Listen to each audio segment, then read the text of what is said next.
All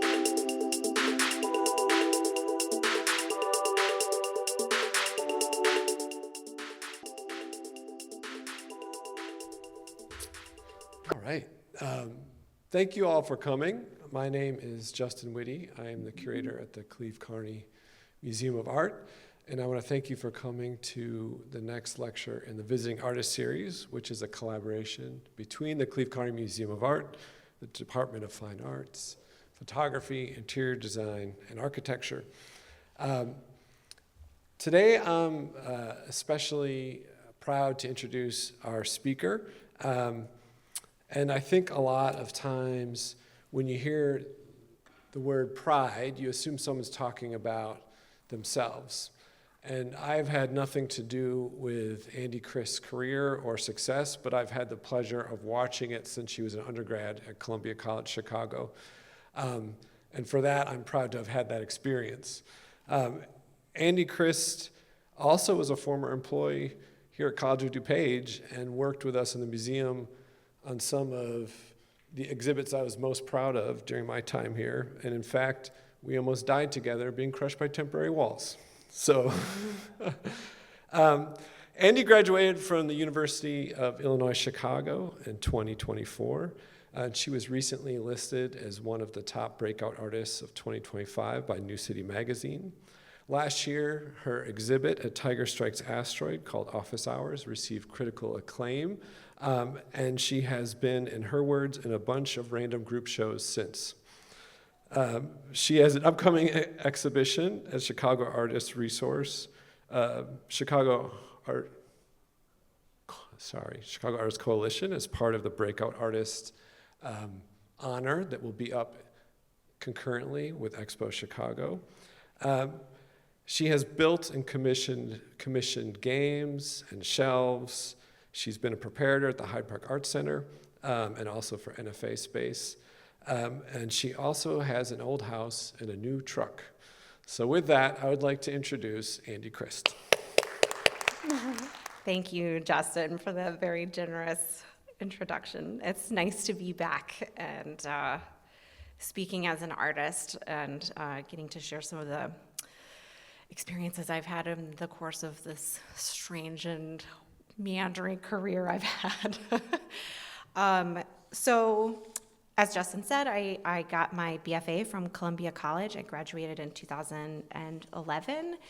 I moved to Chicago in 2007 for undergrad. I grew up in Birmingham in Alabama and couldn't wait to escape and come to the big city. So I've been here for a significant amount of time now, it seems. Where's my little clicker? I'm getting to know the technology here. So I just got my MFA last year. I spent some time kind of winding my way back to an art career after spending about 7 years working as an executive director for a studio project that I started right after undergrad called Autotelic, which was a collaborative community studio. I now work as an instructor, an adjunct professor at the Illinois Institute of Technology, and I teach introduction to fabrication courses to the first year architecture students. So we teach model making, lots of woodworking and casting, all of the things that I like to do. A lot of my kind of professional career has been in art handling and preparator work. So a lot of my practice deals with that role and the complicated relationship that I have with the gallery, both working on the exhibiting side as well as the working side. So I'll be talking a lot about that today. I wanted to share some current readings that I am looking at right now. I recently discovered a book called Making by Tim Ingold, and I work often at this intersection of work and play and infrastructure and making, and a lot of what I do in my day-to-day experience with tools and institutions and these kind of repetitive gestures. Sometimes that's moving artwork for a living or skill sharing or replicating art objects.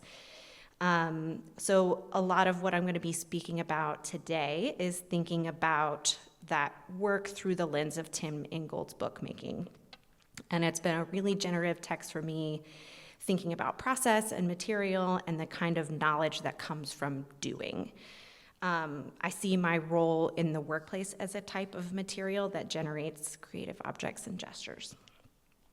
So Ingold shifts the focus from objects to actions, from finished things to ongoing rhythms of making. And he sees it making not as imposing form on inert matter, but as joining with materials. So responding and adjusting and collaborating. And that feels really true to my experience, whether I'm teaching with my students in a technical skills, or I'm learning how to do something new, figuring out how to hang something impossibly awkward, like walls. There's a kind of thinking through doing that happens. So it's not just about solving problems, but learning to listen to the quirks of material and the limitations of a space. So this talk is really about that. It's about what it means to work with things instead of on them, and how that shifts our understanding of craftsmanship, authorship, and what art can do when we relate to materials in particular kinds of spaces. So I just wanted to highlight a couple of kind of sweeping themes in this book, which are process over product, so focusing on the act of making and not just the finished object. A lot of my studio practice involves having a lot of ideas that are constantly kind of being generated in the experience of learning a new skill, and oftentimes kind of allowing myself to mess that up a little bit. And thinking about the materials of having agency, so having a conversation with them instead of trying to command them to do what I hope that they will. I think about knowledge as something that's embodied, so it's something we learn through doing and not just thinking about, and that form emerges through motion and allowing things to take shape as we engage with them. I think about myself as a participant and not as a controlling agent, but as a collaborator. And I think that that will probably be pretty obvious when you see some of my projects. So one of my most, I guess, well-known series of work is my ceramic extension cords. A few years ago, I started making these, and it's become somewhat of a calling card for my studio practice. So it kind of was a concept that sprung out of an interaction that I had with a curatorial team during an install at the Hyde Park Art Center. And I'll just quickly tell the story, not to get too long-winded, but I was putting together a mixed media object that belonged to another artist that was kind of a complex tangle of chords and amplifiers and sound-generating objects, mic stands, live audio cables. And it was obvious that the chords were kind of a major part of the work in its construction, and kind of unfolding and wrapping around the structure was like part of the gesture. And the curatorial team asked me to put a cord cover over the cable that led the work to power. So I remember thinking that seemed so weird. Cord cover being that like kind of plastic sleeve that you put over cables, either to avoid tripping over things or to just kind of make it seem more neutral. And it's kind of a weird institutional gesture. We call it cord management in the business.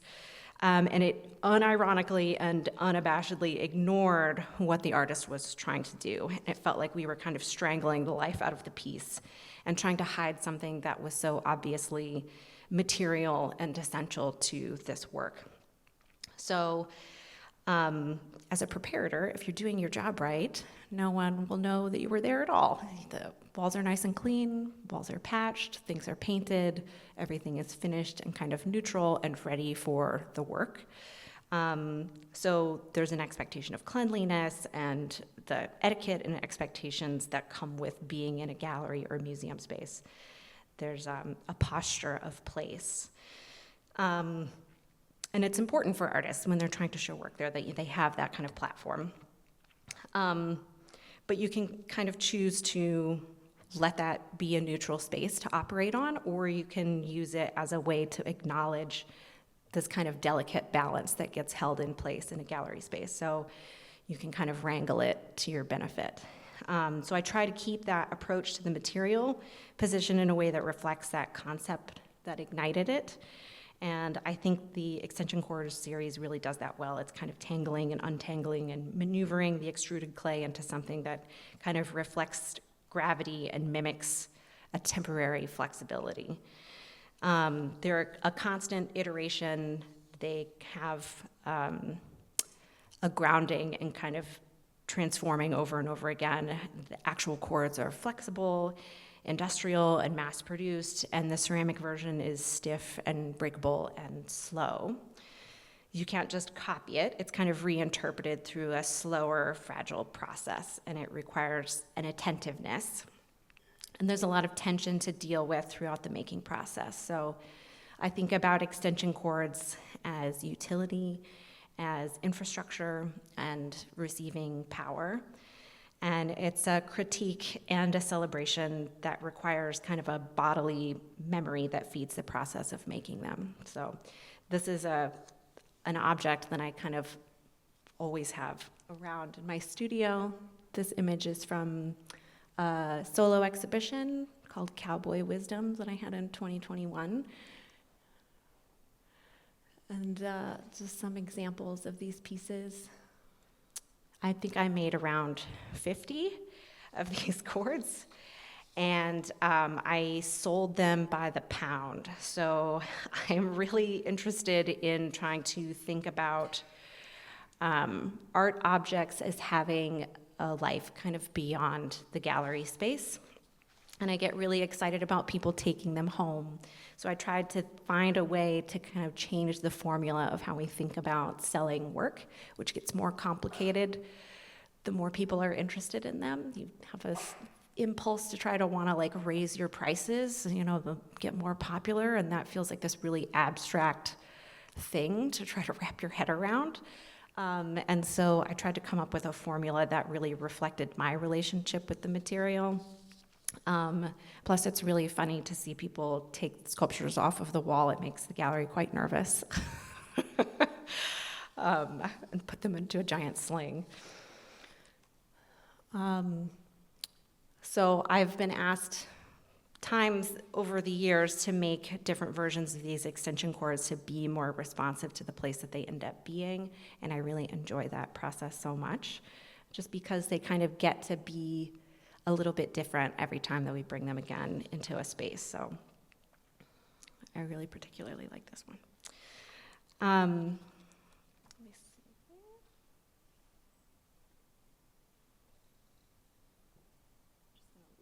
That. So just to go back a little bit about my background again, there's a lot that can be said when it comes to thinking about art handling as a practice and the kind of complexities that go along with other artists and handling their work. It involves a lot of care and consideration and repetition and problem solving. So it's inherently a process of constant moving, building, wrapping, and touching, and it's all kind of integral to the artwork's experience and survival. So as an art handler, you have to respond to the weight and size and texture and humidity and friction. And you literally have to correspond with other artists and consider their conceptual intentions so that you can support that by helping them navigate a space that you may be more familiar with. So you get that knowledge not because someone teaches you in school, but because of hours and hours of doing. And so there's lots of hands and lots of thinking. So being a part of that process is a way of participating in cultural production. So you're operating as a tool for the artist, for the space, and for the work. And I think about tools a lot because I think of myself as a tool, and I sympathize with them on a literal and metaphysical level, except that I get the benefit of developing an intuition around the use of tools. This is a video that I made doing an installation with an intern that I was teaching at the time at the Hyde Park Art Center. Teaching interns was one of my favorite things about working at the Art Center, mostly because it is an opportunity to learn. It's really the only and maybe the best way to learn how to be a good art handler, to be a good preparator, how to make room for other people to learn the experience of touching and thinking about applying yourself and your skills in a space. So for this piece, we made a template, we made a jig that kind of guided our installation process. And so I was encouraging him to think about how to apply that jig, which is basically a tool that you make to kind of assist in the application of either like a cut or a move. And I particularly like this because it's kind of it's a sped up version of a very slow and repetitive long process that was made easier by that kind of thinking through. Nico was a great intern. So this piece kind of stems from a lot of the ideas that Tim Engel talks about making, and I relate this work very much to my work as an art handler and preparator. It's a ladder that was made in the shape of an A-frame, where my body is actually completing the shape, and it's engineered to hold all of the weight of whoever's on the ladder on my hips. So even though it looks quite intense to hold, it's actually pretty comfortable, thanks to lots of testing. So this piece really specifically helps me think about form as an inquiry. So it's called the artist's ladder, but there are kind of two possible positions for the user. So one is on the ladder or under it, which is myself. So it's kind of a question, like, what are we climbing towards? Is it safe? Is it real? And how does it work? So there's a subversion of expectations, but the image of a support person still makes sense with the operation of a typical A-frame ladder. You can relate to it with your body. You can climb it. You can feel the wobble as your body has to kind of compensate for someone else's movement. And the knowledge of how to hold it comes with a muscle reaction. So it plays on labor tropes like climbing the ladder, and it exposes kind of a trust that has to happen. So it's sincere while also being kind of satirical. And you can kind of honor that tool while also kind of poking fun at the symbolism of the ladder. So the work is kind of about effort. It's about support structures and a kind of lack of arrival because of its use is kind of open-ended and it's full of possibilities. So I think one of my favorite things about this particular piece is that it can operate as a symbol of progression that depends entirely on the effort of another person. So it's a path unfolding in real time, and there's a humor in the image of it when you kind of realize that the object itself is kind of unfinished without me inside of it.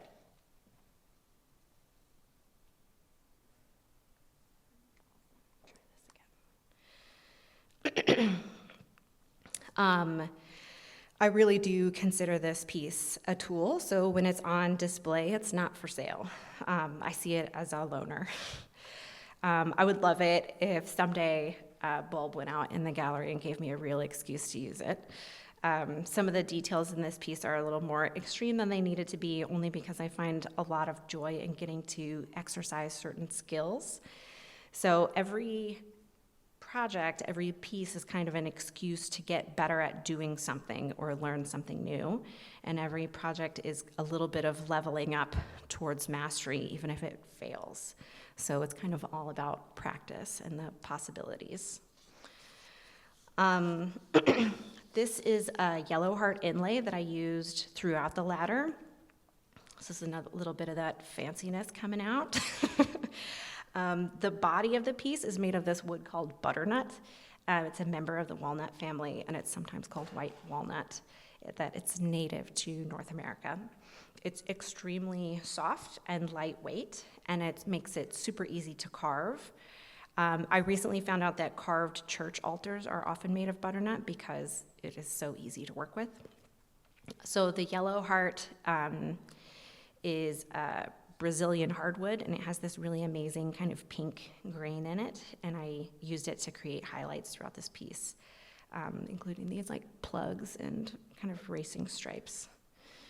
So you can kind of see a little bit of that pink grain in there that I really like so much. It's a really special wood, and they're both easy to work with in their own ways. One of my favorite things about my job teaching at IIT is getting to teach my students skills like these.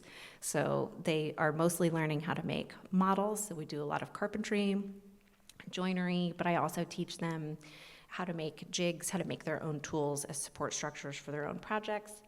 And we do a lot of mold making and casting, and really anything else they ask me. I'm always down to try new things with them.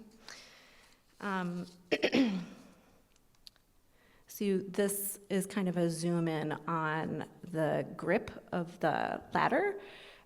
It carved out really nicely to adapt to the shape of my hand. So it took some kind of figuring out, but it's really quite comfortable to hold. It might not be as comfortable for someone that had larger hands. It's very much intended for my own grip, and holding onto it kind of feels like a handshake.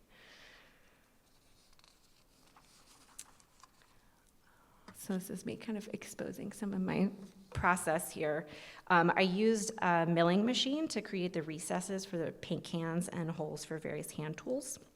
So there are a lot of small divots for tiny hardware, just like a typical ladder, though it is admittedly a little over-engineered. This machine is called a Bridgeport, and it's kind of like a manual CNC that you can kind of operate on an X, Y, and Z axis. It's one of my favorite tools in the shop. Just want to share that. So since making this ladder piece, there's been a lot of conversation about performance. I don't really consider myself a performer, but I do understand the desire to want to see the ladder in action. This has been a really complicated question for me, particularly since I have become known in my circles as being an art handler and someone that people think of as that being an art handler is like this really romantic job because we get to touch all of the expensive stuff. And people are curious about that, and I think that that's great. But I think it's also just like another job, you know. It's interesting in its own ways, just like anything else.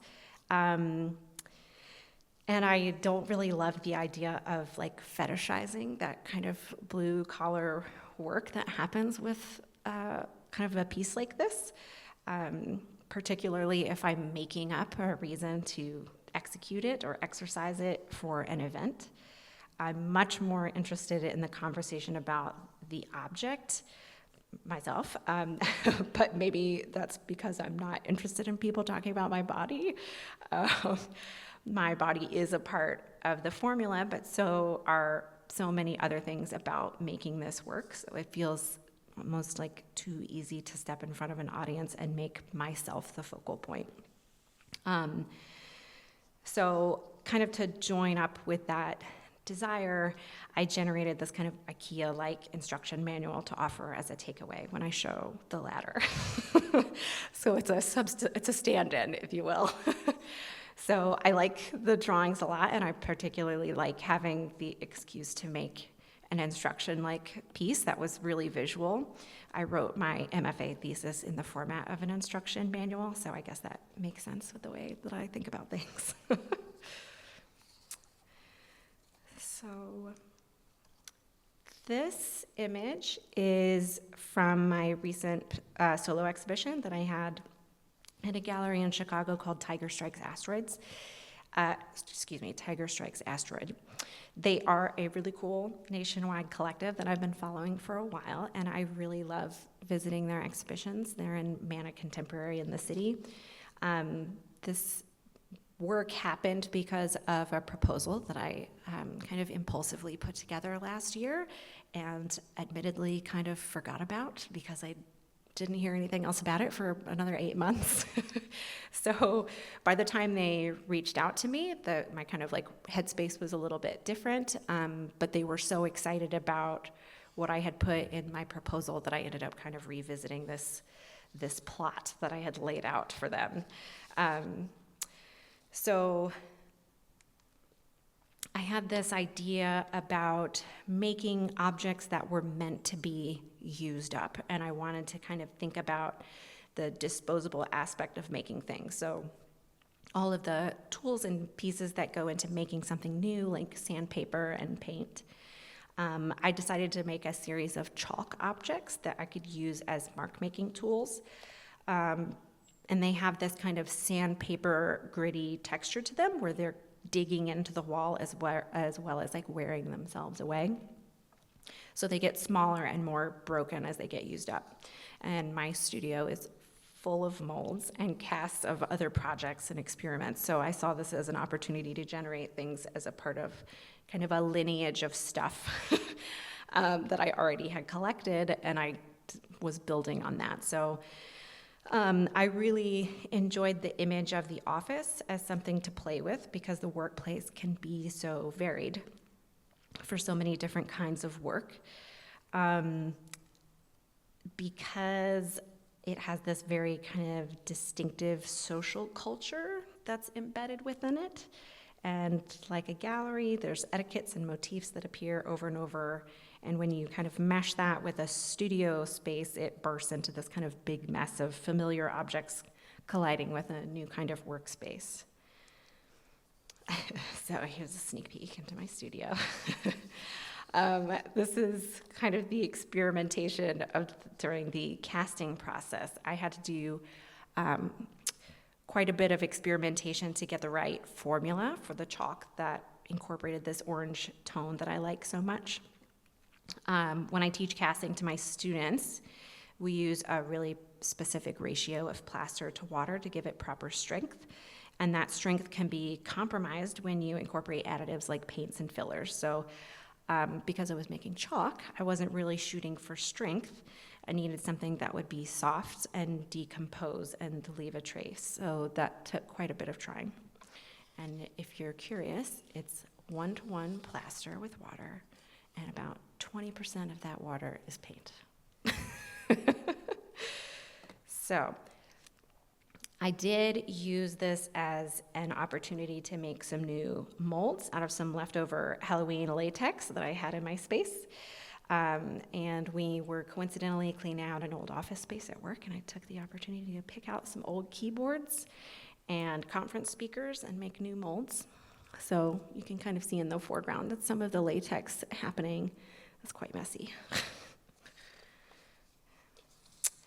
So this is kind of what the work started to look like after they got their sandpaper treatment. So I coated them with a light adhesive and sifted a bunch of play sand over them to give them this kind of gritty texture, and they really look like sandpaper. And they're very interesting to touch, and I really like making work that people are allowed to touch just because I think there's so much satisfaction in that for me, and I like to be able to share that when I can. So they have this kind of foreign and familiar look to them because they almost appear as like artifacts when they're kind of coated in this monotone texture, particularly as they get worn down after use. So these are the objects that became the utensils that I used to make this wall drawing. And I really went back and forth about what I wanted this drawing to be. I was fiddling around on the computer and thinking about what would be interesting to actually do and what would feel like a finished thing. I kind of went into this process with the materials in mind and less of a finished product. And I thought that that was kind of a funny headspace to be in, to be wondering what kind of image would make me feel some kind of satisfaction after a job well done. So I was thinking back about an office job I used to have when I worked at a law firm back when it was the Sears Tower. And my role in that office, I only got that job because I type really fast. I am not good with computers. So it's a very different kind of workplace for me, and I didn't really fit in there. But what kind of process would go in hand with the image that kind of speaks to doneness, like clocking out at 5 o'clock? I consider myself a pretty practical person, and I get kind of annoyed by trying to render things perfectly, but I do really enjoy puzzles and coming up with solutions. So I decided that I needed another tool to get me there, and I ended up making these jigs that operated as a kind of flexible template. So this is a little short sped up video of how I executed the wall drawing. This is kind of a sketch when I was trying to figure out the formula for the solitaire victory screen. So my family got our first home computer in the 90s, and we had really early versions of the PC, and solitaire was one of the only things that I could do on that computer. And I found out through some quick Googling that solitaire was actually developed as a way to get people to become more comfortable with the clickable interface of the computer, which was relatively new at the time.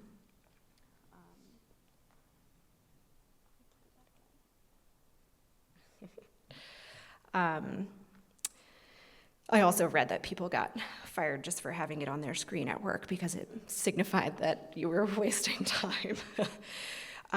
So I loved watching the cards kind of bounce around on the screen after you won the game. It's extremely satisfying, and it has a pattern, but it's also kind of random in its flow. So I kind of backwards engineered a way to make that drawing manually. I scaled up the size of the cards to fit the scale of the wall as a giant screen. So I made these template jigs to kind of help me generate the card shapes consistently. Let's see if I can do this. Maybe? Yeah. So these are the jigs that I made with 1/2-inch plywood, some scrap hardwoods and plexi, and leveling spirits. So the spirits would help me make sure that I was kind of staying parallel to the ground, and the curves of the corners will help me keep that soft card shape. The variable widths created different thicknesses for the vertical lines, so the archways aren't overly consistent and they can kind of stretch out further. I got a lot of joy out of solving this problem that I had created for myself with a practical solution that also made an interesting and kind of mysterious object. I kind of left these in the gallery behind the pillar in the space as a clue to how the whole thing was made. And during the drawing process, there was like really glorious kind of dust that got left behind. And I specifically instructed the gallery not to clean it because it made this really beautiful, bright horizon that just added another layer of visualizing the process that had already happened. This installation had so many things going for it, and it was very much about the process of making it, which is frankly what I enjoy most about being an artist. I could probably go on about it because I think it's so interesting and playful. There's nothing better than turning your work into something that's also play. I think that play is the key to discovery, so I try to keep that at the forefront of everything that I do, because being too serious is boring, and it's no fun to do the same thing all the time. I think that's why I end up making things out of so many different materials and methods, because it keeps it engaging for me. So I showed this already, but the final drawing was about 12 feet tall and 31.5 feet wide. I was super grateful to several people that wanted to write about this work. Curator and writer Erin Towell did a really brief interview with me and a review for the Reader, which was so special. And she also wrote about my practice more broadly in that New City article, which was such a gift. I had a really amazing conversation with another writer, Evan Fusco, who was just getting his feet wet writing more long-form reviews. And he wrote this just really incredible article about this installation that was so important for me, I think, because one, it's very flattering, of course, but two, it really lets you kind of see and understand what people are pulling out of what you put into your work. And it's always nice when someone wants to talk to you at length about what you're thinking about, and it was extremely affirming to hear that a lot of the work that went into this piece kind of read all the way through in a way that I was proud of. So that was kind of like the biggest thing that I did last year. It was quite a long process, but it was something that I'm quite proud of, and I'm excited to be able to share it with you today. That's really all I have to say about myself. I feel like I could just ramble on. But I'm happy to answer any questions and expand on anything further if anybody's curious to have a conversation. Thank you.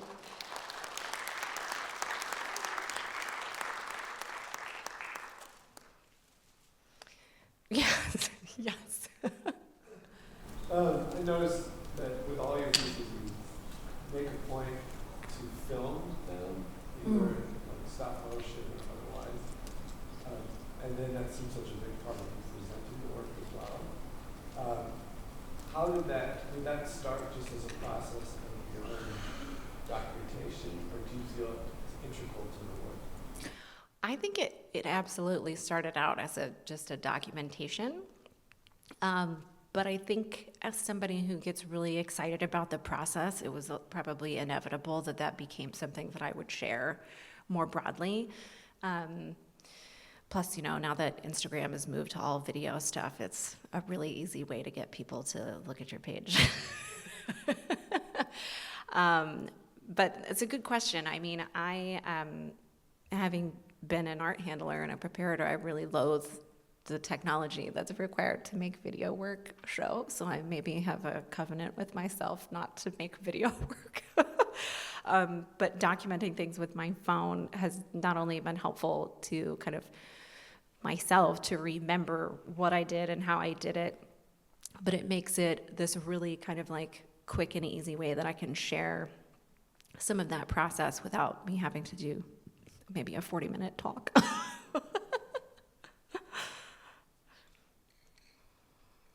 Yes. You said you're really uninterested in performance art.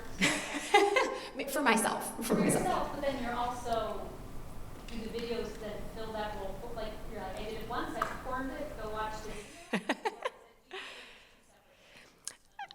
That's a good question. I mean, I really haven't ever shown these in an exhibition space. I really thought it would be helpful in a context like this to be able to share kind of what the back end of my own process is. So, yeah, it's kind of a funny distinction to make. I suppose that they are forever linked, but I don't know that I would feel necessarily compelled to exhibit a video of everything that I do next to the thing. That kind of takes away a little bit of the mystery. But in here, I'm kind of ready to expose that, so I think it's okay. Yes? With the latter piece, you talked about how it's comfortable for your hand, but maybe not for a larger hand. It made me think about how so many tools are made for larger hands and seatbelts are made for larger bodies, and I wondered if that kind of informed your work at all. Sure. Oh yeah, I love seeing the ladies' kits of tools at Ace Hardware where everything is pink and kind of small. Tape measures only go to 10 feet. Yeah, I mean, it was an interesting conversation that I had with a lot of professors when I was in graduate school about high-end craftsmen making their own tools, and it's kind of an excuse to get to show off a little bit about those skills and kind of give yourself an excuse to really customize things. So to me, it's much more about customization because I have those kind of skills in my pocket. It's a nice way to be able to think about your art practice as a skill set to have in your pocket, and that everything is kind of an excuse to perpetuate that as a methodology. So, yeah, I think about that all the time to answer your question. Mm-hmm. Yes. You spoke about learning from your own experiences, which of course is very true, but as an art installer, it seems to me that expands it so much because you can learn from everybody else's experience. Absolutely. Absolutely. Yes. It's really quite a privilege to be able to operate on that side of the exhibition space and to think about being a sponge while also being a hammer, you know. It's been extremely beneficial to me in so many different ways, and it is just like a constant source of inspiration to think about the, you know, continuous happening of art and how things change and how people change and how they want to put their work and themselves in different kinds of spaces, and I get to be a part of that, whether I'm an agent of the source material or otherwise. I'm still kind of have the opportunity to be a part of that process. So it's extremely generative. Yeah, absolutely. Yes. So as artists, we often have many hats. How did you fall into art install as kind of a branch of what you did? Was that something Sure. organic, or what? How did that work? You know, it was organic, really. I mean, when I was in undergrad, and probably 2010, my partner at the time and I started living in a storefront. And I guess as an art student and you live in a storefront, like the next thing you do is start a gallery. So it kind of started with that we lived in this like one space and wanted to cohabitate with our creative practices and eventually start hosting other people. And it was a really wonderful way to start out because we had total control over that space and we had a really good relationship with the property owner, and the other people that lived there were also artists and musicians. So it kind of started out as a way to host, and I think that being a host is maybe a little bit of part of my personality as well. I love being able to support other people's work, and it really started out with Autotelic and being an installer for my own space. So building the walls, figuring out how we were going to move those things around. How do you help people hang their work? What kind of fun structures can we come up with to exhibit something kind of weird in a fun way? And then I think eventually I just became known as somebody who did that. And it just kind of perpetuated this thing. And really, that's advice that I would give to anyone who is trying to learn how to be an artist, is to just become known as someone who does the thing that you do. And it can be generating your own work or working with others, but it's really the best way to kind of perpetuate your own making career, is to just make it really obvious, and don't be afraid to talk about yourself, and don't be afraid to show up for other people, because every time you do it, you get to exercise that and absorb more information. And I've learned so much from working with other people. It's really the only way to go. You in the back. About how much time did it take for the entire solitaire project, from making the chalk pieces to finishing? Sure. That is a good question. It was overlapping with a couple of other things that were happening at the same time. But it started out kind of slowly with trying to figure out that chalk formula. So that was something that took me some time to figure out. And then, of course, making molds takes quite a bit of time as well. So there's preparing the initial object and then making the mold and then casting the thing and figuring out all the formula. So I think probably start to finish it took me about 2 or 3 months to really fully flesh it out. And that when it comes down to it, though, executing it really only took a couple of hours because there was so much buildup, and then it kind of gets applied. So I would say probably 2 or 3 months, yeah. Yes. Yes, sorry, I can't keep up. How much would you say your experience as a preparer affects your art making process? Oh, 100%, all the time.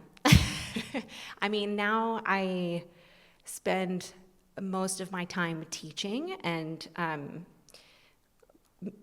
being a person that is teaching technical skill sets, you learn how to talk about that over and over again with people who are, they're all 17-year-olds playing with power tools for the first time. So learning how to work with others, I think, is a key skill set. And so most of my life now is spent in the wood shop teaching. I'm there 5 days a week now, and then during the summer I freelance still.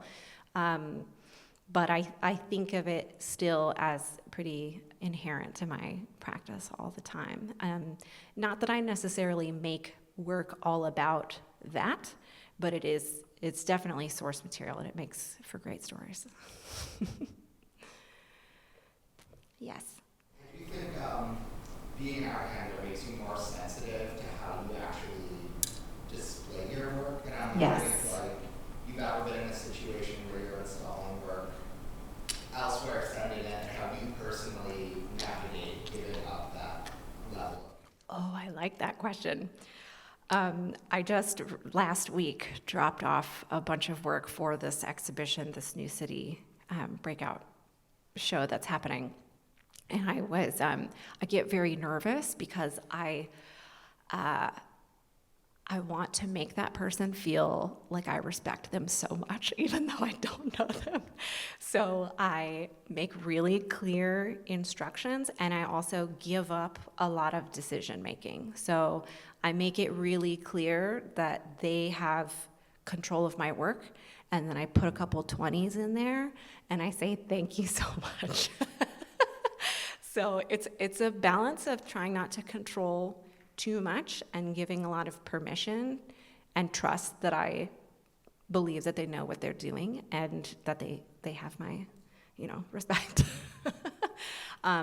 So yeah, like I typically will have a vision for kind of how I like things to be done. So like with the extension cords, to me, it feels very silly to put them on a big white wall and be like, this is a ceramic extension cord. I really think it's so much more interesting when they're in a weird place that nothing else would go, like not the kind of wall you would put a painting on, but kind of a corner or a pillar or something that's a little bit weird, because why not? So a lot of that is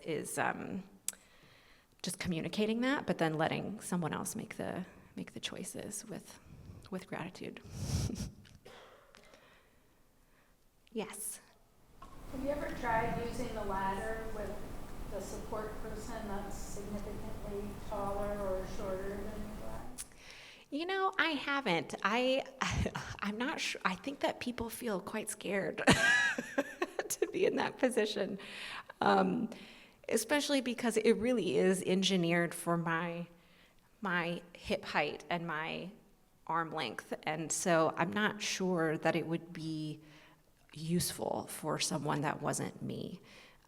It's like you mentioned the seat belts. It would be like driving in someone else's car and not moving the mirrors or the seat. So that's kind of how I think about that being applied to someone else's kind of structure.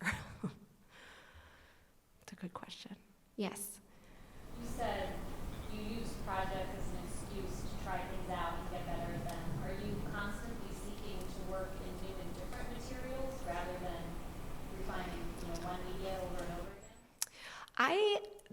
It's kind of a little bit of back and forth for me. I get really excited. I have to stay off of social media because I see people doing cool stuff, and I was like, oh, I bet I could use that in this kind of way. And I'm constantly overflowing with curiosity for different processes. So I don't think that I am necessarily like seeking out, but I'm always open. Staying curious, I think, is really key to successfully learning in the first place. It's if you go into a process or an idea and you're like, I'm going to make this perfect the first time, you're constantly going to have disappointment. And so if you kind of keep that openness to receiving ideas and receiving new ways of doing things, then you will never run out of space to see your practice through. Think about a practice as practice. Mm-hmm. No. Only because of time, not because it's so amazing. Well, thank you. In the three pieces you focused on, so much of it was about revealing the labor behind, in this case, artwork or the hierarchy of museum or gallery setting. And I think that with the experience of preparator, you putting that sort of forward in the biography, I'm curious how you did navigate operating as an artist in systems that are very hierarchical and very much diminish or downplay the amount of labor behind the presentation. Yes. Where often the artist and the curator or the director and the artist. And in fact, those other positions are not only underrepresented, but underpaid and underappreciated as well. So how do you feel then participating in this? Totally. I mean, yeah, I was waiting for that question. No, yeah. I mean, it's kind of a funny place to be, right? Like, and I feel constantly being pulled into a position where I have to identify as an art handler or an arts worker. And so I kind of, I don't really see myself as an activist really in that way, but I am extremely transparent with everything that I do when I'm working with other artists, I'm working with other galleries, and sometimes that means having really awkward conversations about what that for sale, like that sale list looks like, where, like, for example, when I sold those chalk pieces in the TSA show, I had to have this extremely awkward conversation with them about how to price those works because I price them by the pound. And that's my formula. That's how I think about the work that went into them and making that relationship with the material. And I believe in supporting galleries that show artists' work. I have no qualm with sharing a commission with the space that is hosting, but I like to be really transparent about what that percentage is when it comes to pricing out that work. So I ask them to show it as a tax rather than here's the cost, and then it's like this secret formula behind the way. And it caused quite a bit of tension, but I see that as my kind of like special role that I get to have those conversations and to be upfront about that, not as a way to create conflict, but to kind of make it a conversation that shouldn't be yucky. It costs money to make artwork, it costs money to show art, and everybody deserves to be paid for their work, whether it's on the computer or it's generating sculptures or temporary drawings. And so it's a complicated place to be, but I just try to keep that at the forefront of my practice, and I make it really obvious that that is part of kind of my process of engaging in that system. Well, let's give it a round of applause. Thank you for having me.